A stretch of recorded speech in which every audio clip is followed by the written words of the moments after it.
اعوذ باللہ من الشیطان الرجیم، بسم اللہ الرحمن الرحیم۔ سب سے پہلے درود و سلام محمد و آل محمد پہ، اللہم صلی علی محمد و آل محمد۔ آج کی ہماری ویڈیو ہے ہر حاجت کے لیے بہت ہی زبردست اور لاجواب عمل ہم آپ کے لیے لے کے آئے ہیں، جو نہ تو ہمیں کسی کتاب سے ملے گا نہ ہی کہیں سے ملے گا، کیونکہ یہ عمل خاص بزرگوں سے منسوب ہے، بزرگوں کے سینوں سے حاصل ہوا ہے۔ تو ہر حاجت کے لیے خاص عمل کا طریقہ۔ بزرگ فرماتے ہیں کہ جب 3 دل اکٹھے ہو جائیں، رات کا دل یعنی تہجد کو رات کا دل کہا جاتا ہے، قرآن کا دل یعنی سورہ یاسین شریف کو قرآن مجید کا دل کہا جاتا ہے، اور انسان کا دل یعنی جو ہمارا دل ہے وہ جب یہ تینوں دل اکٹھے ہو جائیں تو بزرگ فرماتے ہیں کہ پہاڑ بھی اپنی جگہ چھوڑ دیتے ہیں۔ تو ایسی کون سی حاجت ہے جو پوری نہ ہو؟ تو یہ عمل بزرگوں سے خاص منسوب ہے۔ اس کا طریقہ کار یہ ہے کہ تہجد کے وقت آپ نے کوئی بھی آپ کی جائز حاجت ہے دنیا کی کوئی بھی، تو اس کے لیے آپ نے تہجد کے وقت اٹھنا ہے، تہجد کے نوافل پڑھنے ہیں، اس کے بعد پھر آپ نے 7 مرتبہ سورہ یاسین شریف پڑھنی ہے، 7 مرتبہ، اور ہر مرتبہ جیسے ہی آپ لفظ کن پر پہنچے وہاں پہ آپ نے رک کے 7 مرتبہ اپنی حاجت وہاں پہ پھکارنا ہے، یعنی یا اے اللہ میری نوکری لگ جائے، جو بھی آپ کی حاجت ہے، یا اللہ میری جلد از جلد شادی ہو جائے، 7 مرتبہ لفظ کن پہ رک کے آپ نے اپنی حاجت بتانی ہے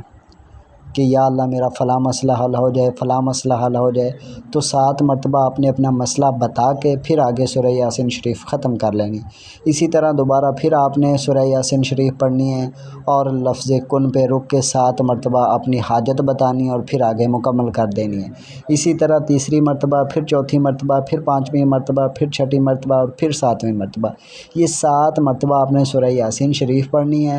اور 7 مرتبہ لفظ کن پہ رک کے آپ نے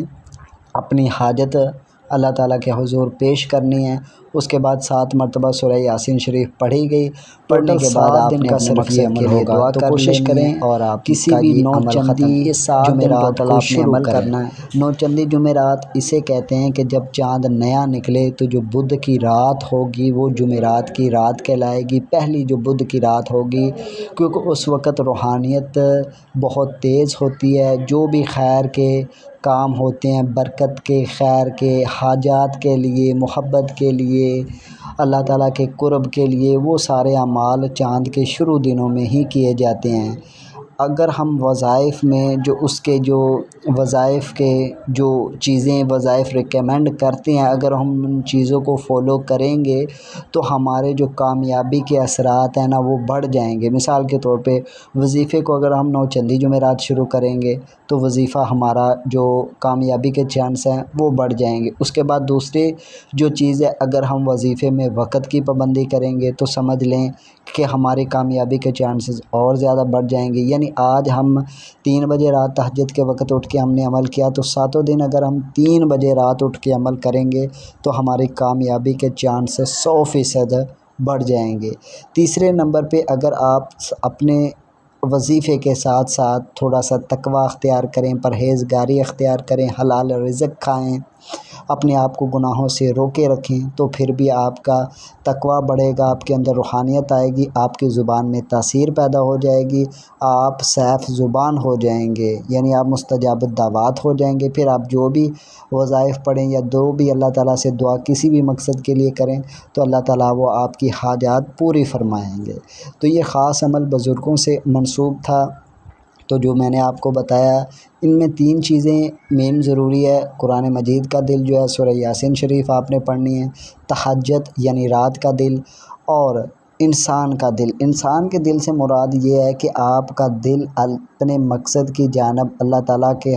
بارگاہ کی طرف متوجہ ہو، یعنی یہ نہ ہو کہ آپ تسبیح پڑھ رہے ہیں، سورہ یاسین شریف پڑھ رہے ہیں اور دل میں دنیا داری کے خیال آ رہے ہیں، تو ایسا آپ نے بالکل نہیں کرنا۔ اپنے آپ کو یکسو رکھنا ہے، اپنے دل کو